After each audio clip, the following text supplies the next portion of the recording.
قرآن پاک نے کہا یہودیوں پہ اللہ نے ذلت مسلط کر دی ہے، یہ ذلیل ہے، ان کا کوئی دیش نہیں۔ یہ جہاں انہوں نے قبضہ کیا ہوا نا فلسطین میں، یہ قبضے کی جگہ ہے اور ایک مٹھی بھر ملک ہے، شاید 60-70 لاکھ آبادی ہو اسرائیل کی۔ اگر امریکہ اس کی مدد نہ کرے تو اسرائیل قائم نہیں رہ سکتا۔ اور اس کے گرد 12-14 اسلامی ملک ہیں۔ بیت المقدس مسجد اقصی معمولی جگہ نہیں۔ حضور نے فرمایا 3 سفر کرو تو سمجھنا ہم عبادت کر رہے ہیں۔ کون کون سے؟ فرمایا اگر بیت اللہ جاؤ تو عبادت سمجھ کے جانا، مسجد نبوی کی طرف جاؤ تو عبادت ہے، اور مسجد اقصی کی طرف جاؤ تو یہ بھی عبادت ہے۔ اور فرمایا مسجد اقصی میں جس نے ایک نماز پڑھی اسے 25,000 نمازوں کا ثواب ملے گا۔ یہ وہ مسجد ہے جس کے ساتھ معراج شریف جڑا ہوا ہے۔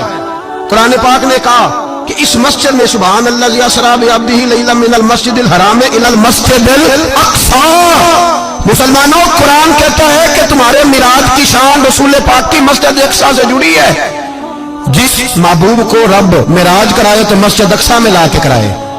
وہ جگہ معمولی جگہ ہے، وہ معمولی جگہ ہے مسجد اقصی۔ نبی پاک نے وہاں نبیوں کی امامت کرائی، 17 مہینے اس مسجد کی طرف منہ کر کے تیرے اور میرے رسول نے نمازیں پڑھی۔ چھوٹی جگہ ہے اور پوری دنیا کا مسلمان اسے چاہیے شرم سے گڑ جائے۔ ایک امریکہ کا صدر بول کے کہتا ہے کہ اسرائیل کو اجازت ہے اسے دارالحکومت بنائے، اور مسلمان حکمران بیان دے رہے ہیں ظالموں، لٹیروں، تم اپنی سیاستیں چمکانے کے لیے پہلے ایک دوسرے کو گالیاں دیتے ہو، پھر اکٹھے بیٹھ جاتے ہو نمبرنگ کرنے کے لیے۔ تم دین کے اس مسئلے میں سارے اکٹھے کیوں نہیں بیٹھے؟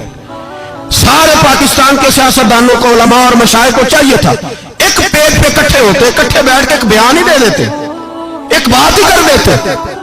پھر میرا سلوٹ ہے ترکی کے صدر کو، پھر میرا سلوٹ ہے ترکی کے صدر کو۔ عجیب بات ہے نا کہ اس کے پاس ایٹمی طاقت آپ سے کمزور ہے، آپ کی تگڑی ہے۔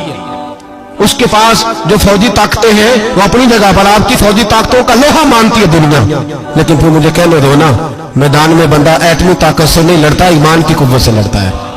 وہ بول اٹھا ہے نا، کیا کر لیا اس نے اپنی پارلیمنٹ سے خطاب کیا ہے۔ اس نے بہت عرصہ پہلے کہا تھا مسجد اقصی میری خواب میں آئی تھی اور رو کے کہتی تھی آئے مجھے کوئی صلاح الدین ایوبی کا ماننے والا، کوئی آئے مجھے بچائے۔ کہتے میری خواب میں آئی تھی اور روتی تھی، کہتی تھی کوئی آئے۔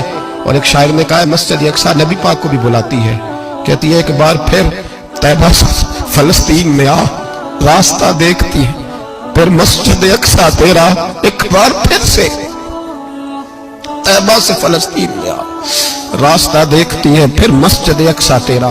کوئی بول رہا ہے نہیں اتنا مقدس مقام، چھوٹے چھوٹے بیان، اور کہیں اکٹھے ہو جاؤ، پیش کوئی کر رہا ہوں بڑی جلدی۔ اس امریکہ کو لوگ ٹوٹتا ہوا دیکھیں گے، اس سے بکھرتا ہوا دیکھیں گے، اس سے لرزتا ہوا دیکھیں گے، اس لیے کہ مقابلے رب رسول سے اتنے آسان نہیں۔